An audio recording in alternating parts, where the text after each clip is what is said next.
बिस्मिल्लाहिर्रहमानिर्रहीम। अमरीकी पाबंदियों के 40 साल ईरान ने भरपूर बदला ले लिया। अमेरिकन अब बैनुल अक़वामी तन्हाई का शिकार है।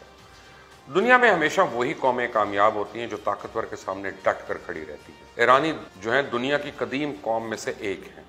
मशहूर जर्मन फिलोसफर फ्रेडरिक हाइगल ने ईरानियों के बारे में कहा था कि ईरान सबसे कदीम कौम है जिन्होंने तारीख में बादशाहत की बुनियाद रखी, अगरचे बादशाहतें ख़त्म हो गई। इनकलाब के बाद सब कुछ बदल गया, लेकिन ईरानी कौम आज भी दुनिया में डट कर खड़ी है। ईरान वो मुल्क है जिसे अमेरिका ने हर तरह से घुटनों पर झुकाने की कोशिश की, और अगर ईरान चाहता तो वो अमेरिका की तमाम शराइत मानकर ना सिर्फ अपना तेल दुनिया भर को बेच सकता था बल्कि खित्ते में तरक्की भी कर सकता था। ईरान इसराइल को तस्लीम करके इंडिया और दीगर ममालिक की तरह फवायद भी हासिल कर सकता था, लेकिन उन्होंने ऐसा नहीं किया। वो अपने असूलों पर कायम रहे। हम उनसे एग्री करें, हम उनसे डिसएग्री करें, हम उनकी अच्छाई करें, बुराई करें, वो अलग बात है। लेकिन ईरान को जो सलामती काउंसिल में दूसरी दफ़ा जो अमेरिका जैसे ताकतवर मुल्क के खिलाफ जो कामयाबी मिली है, वो ईरान को एक रात में तो नहीं मिल गई, बल्कि उसके पीछे एक बड़ी लंबी जद्दोजहद है। अमेरिका को ईरान को सलामती काउंसिल में जो डिप्लोमेटिक या सफारती शिकस्त दी उन्होंने, और जिस तरह अमेरिका को बैनुल अक़वामी सतह पर एक नहीं दो मरतबा मायूसी हुई, ये भी तारीख में पहली दफ़ा हुआ। अमेरिका चाहता था कि अक़वाम मुत्तहिदा ईरान के खिलाफ वो पाबंदियाँ फिर लगा दे जो अब उठाई जा चुकी हैं, लेकिन ट्रंप इंतजामिया को सलामती काउंसिल में एक बार फिर तारीखी नाकामी का सामना है। 15 में से 13 ममालिक ने अमेरिकन मुतालबे को रद्द कर दिया। जिस प्लेटफॉर्म से अमेरिका ईरान पे पाबंदियां आयद करवाता रहा, उसी प्लेटफॉर्म पर खुद पहली दफा खुद ही अलग थलग होकर रह गया और आलमी तन्हाई का एक मजा चख रहा है। वो अमेरिका जो किसी भी मुल्क पर पाबंदी और हमलों का जवाब पैदा कर लेता था, उसकी ईरान पर दोबारा पाबंदियों के जवाब और मंतक को उसके अपने दोस्तों ने और मेंबर ममालिक ने रद्द कर दिया। ट्रंप इंतजामिया ने इन पाबंदियों की बहाली का मुतालबा तो कर दिया, लेकिन साथ ही वाशिंगटन हुकूमत यह भूल गई कि खुद अमरीकी सदर ट्रंप ने ही 2 साल पहले एक तरफा तौर पर यह ऐलान किया था कि अमरीका ईरान के साथ तय पाने वाले जौहरी मुआहदे से निकल रहा है। इन 13 ममालिक ने कहा कि अमरीका की यह कोशिश इसलिए गलत है कि इसने तो इस मुआहदे से निकलने का ऐलान कर दिया था और इस पर अक़वाम मुत्तहिदा ने भी बाकायदा इत्तफाक किया। तो अब अमेरिका किस मंतक के तहत दोबारा ईरान के खिलाफ पाबंदियों का मुतालबा कर सकता है? यह फैसला जहां अमेरिका की शिकस्त है, वहां ईरान की एक लंबी और थका देने वाली डिप्लोमेटिक कोशिशें और लंबे अरसे के बाद मिलने वाली कामयाबी का इतराफ़ भी है कि अमेरिका के इत्तेहादी ममालिक ईरान के हक़ में अमेरिका के खिलाफ खड़े हो जाए। जब ईरान में इनकलाब आया तो सब कह रहे थे कि ईरान अब कभी तरक्की नहीं कर सकता, और अमेरिका और मगरबी ममालिक ने जिस तरह ईरान को सख्त तरीन पाबंदियों का निशाना बनाए रखा, उसकी भी मिसाल नहीं मिलती। अमेरिका तो ये समझता रहा कि पाबंदियों के बोझ तले ईरानी कौम दब कर रह जाएगी, लेकिन हमने देखा कि ईरानी कौम खड़ी रही। और अगर ईरान पर अमेरिकन पाबंदियों पे नज़र दौड़ाएं तो एक लंबी तारीख है। इनकलाब ईरान से लेकर सलामती काउंसिल में ईरान के खिलाफ करारदाद, जिस तसलसल से अमेरिका ने पाबंदियाँ आयद की और जिस खंदा पेशानी और बहादुरी से पूरी कौम ने इन पाबंदियों का न सिर्फ मुकाबला किया बल्कि अपने पैरों पर खड़े होकर दुनिया को बताया कि एक कौम मुकाबला करती कैसे है। जब ईरान 1979 में उसमें इनकलाब आया था तो वहाँ पे अमेरिकन सफारतखानों पे भी कब्जा कर लिया गया। उस वक्त जो अमेरिकन प्रेसिडेंट जिमी कार्टर थे, उन्होंने तमाम ईरानी असासे मुंजमद करने का ऐलान किया। अमेरिका में ईरानी दरामदात पर पाबंदी आयद कर दी गई। $12 बिलियन के ईरानी असासे जब्त कर लिए गए। 1984 में अमेरिका ने ईरान को दहशत गर्दी को सपोर्ट करने वाली रियासत करार दे दिया और कहा गया कि ईरान बैनुल अक़वामी दहशत गर्दी को सपोर्ट करता है, जिसके बाद मजीद अमरीकी पाबंदियाँ आयद कर दी गई। अमेरिकन कांग्रेस ने Iran Iraq arms non proliferation act of 1992 मंजूर किया, जिसमें कहा गया कि अमेरिका की पॉलिसी होगी कि वो हर तरह के सामान और टेक्नोलॉजी की ईरान और इराक को मुंतकली की मुखालफत करेगा जो अमेरिका समझता है कि यह सामान या टेक्नोलॉजी मुल्क को केमिकल, बायोलॉजिकल, न्यूक्लियर या फिर एडवांस कन्वेंशनल वेपन्स हासिल करने में मददगार हो सकती है। अमेरिकन कांग्रेस ने 1996 में ईरान लिबिया सैंक्शंस एक्ट या फिर ईरान सैंक्शंस एक्ट पास किया, और इसका मकसद इन तमाम इन्वेस्टर्स और कंपनीज पर जुर्माना आयद करना था जो ईरान की पेट्रोलियम इंडस्ट्री में इन्वेस्ट कर रहे थे। अब एक कानून के मुताबिक अमेरिका हर उस कंपनी पर पाबंदी आयद करेगा जो ईरान के ऑयल और गैस सेक्टर में $20 मिलियन से ज्यादा की इन्वेस्टमेंट जिसने की।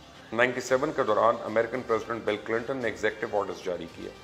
उसके तहत ईरान से अमेरिका या अमेरिका से ईरान हर तरह की गुड्स और सर्विसेज उन पर पाबंदी लगा दी गई। और इस तरह 2008 में इसी यूएन सिक्योरिटी काउंसिल ने जहां आज 2 मरतबा अमेरिका ईरान पर पाबंदियां आयद करवाने में नाकाम रहा, रेजोल्यूशन नंबर 1803 पास की कि ईरान पर न्यूक्लियर से मुतल्लिक पाबंदियां आयद कर दी। यही नहीं, 2010 में पहले सिक्योरिटी काउंसिल ने ईरान पर न्यूक्लियर केपेबल बैलिस्टिक मिसाइल्स के टेस्ट पर पाबंदी आयद की और साथ ही ईरान को मेजर वेपन सिस्टम की मुंतकली पर भी पाबंदी आयद कर दी।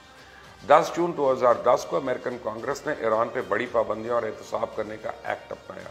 उसके तहत इन लोगों और कंपनियों को निशाना बनाया गया जो ईरान के एनर्जी सेक्टर में इन्वेस्टमेंट कर रहे थे या फिर वो गैर मुल्की जो ईरानी बैंक्स के साथ कारोबार कर रहे थे। 2 दिन बाद ही यानी जुलाई को यूरोपियन यूनियन ने ईरान पे 26 न्यूक्लियर रिलेटेड पाबंदियों की हिमायत कर दी।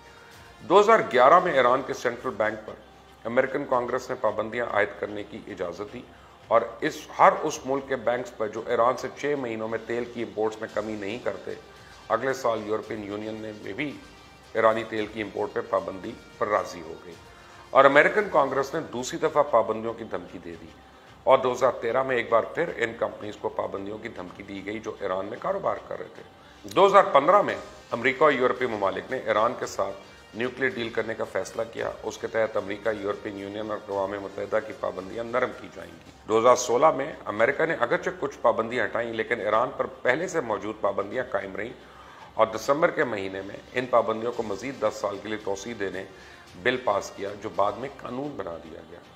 15 दिसंबर को अमेरिका ने जो पाबंदियां हटाई थी उन्हें भी जॉन केरी ने दोबारा ईरान पे मुसल्लत कर दिया। ट्रंप के आने के बाद यूएस हाउस ऑफ रिप्रेजेंटेटिव्स ने नया बिल पास किया। उसके तहत ईरान, रूस और जनूबी कोरिया पे पाबंदियां आयद की जा सकती हैं। या फिर डोनाल्ड ट्रंप ने ईरान के साथ की गई मुश्तरका न्यूक्लियर डील से अमेरिका को बाहर निकाल दिया।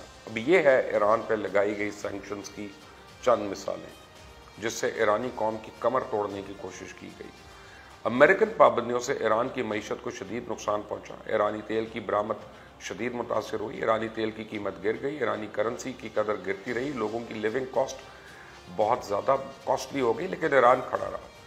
यह दरअसल ईरानी अवाम का वो हौसला है कि उन्होंने तकलीफ़ें बर्दाश्त की, सऊबतें, माली और मुआशी मुश्किलात के अदवार से गुजरते रहे, लेकिन उन्होंने अपना सफ़र इन मुश्किलात में भी जारी रखा और ईरान ने उन तमाम पाबंदियों के बावजूद जो तरक्की की उसकी तारीफ मलेशिया के लीडर और साबिक वज़ीर आज़म महातिर मोहम्मद भी किए बगैर ना रह सके। ईरान ने सिर्फ अपने कल्चर को फ़रोग़ दिया, अपनी फिल्मों और ड्रामों से हॉलीवुड को भी टक्कर दे रहा है और ईरान ने जो फिल्में बनाई वो दुनिया भर में अवार्ड्स जीतती रही और आज भी यही ईरान है जिसे पाबंदियों से बांध कर रख दिया गया। उसने ना सिर्फ सिक्योरिटी काउंसिल में कामयाबी मिल रही है और ताकतवर अमेरिका को 2 बार शदीद खिफ़त उठाना पड़ रही है, बल्कि चाइना जैसा मुल्क भी अब ईरान को अपना स्ट्रेटजिक पार्टनर बना रहा है, क्योंकि चाइना समझता है कि ईरानी कौम निडर है, बहादुर है, ताकतवर है। ईरान पर इल्ज़ाम लगता है कि मुसलमान मुल्क होने का और अपनी आइडियोलॉजी का इजहार खुलकर करता है और चाहे उसकी इंटरनल पॉलिसी हो या फिर फॉरेन पॉलिसी, वो अपनी रिलीजियस आइडियोलॉजी को ज़रूर पेश नज़र रखता है। ये हम उसके खिलाफ तो बात कर सकते हैं, लेकिन लोग ये भूल जाते हैं कि ईरान ने दूसरा जन्म इस्लामी इनकलाब के बाद लिया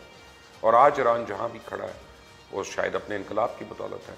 हमें ईरान की पॉलिसी से इख्तलाफात तो हो सकते हैं, लेकिन जिस हिम्मत से ईरानी कौम ने अमरीकी पाबंदियों और ताकत का मुकाबला किया उसकी मिसालें कम ही मिलती हैं।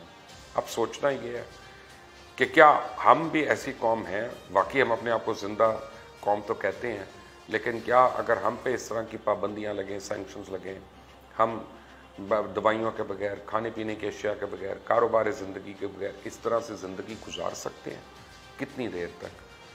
तो सलाम है फिर ऐसी कौमों को जो खड़ी रहती हैं और फिर अपने आप को मनवा कर छोड़ती हैं। आप देख रहे हैं मुबश्शिर लुकमान यूट्यूब चैनल। मेरा नाम मुबश्शिर लुकमान है। अंटिल द नेक्स्ट टाइम, अल्लाह हाफ़िज़।